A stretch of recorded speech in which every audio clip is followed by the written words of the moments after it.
Okay, go ahead. So this is what we have to deal with. Probably good 3 feet, 2 feet. 2 thunderstorms.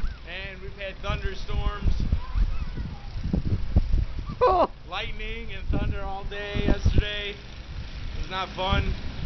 And we're snowed in. Yep, blizzard of 2011. Here we go. Look at this.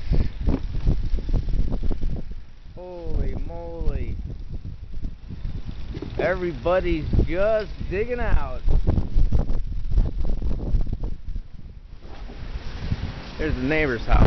As you can see, he's not going anywhere anytime soon.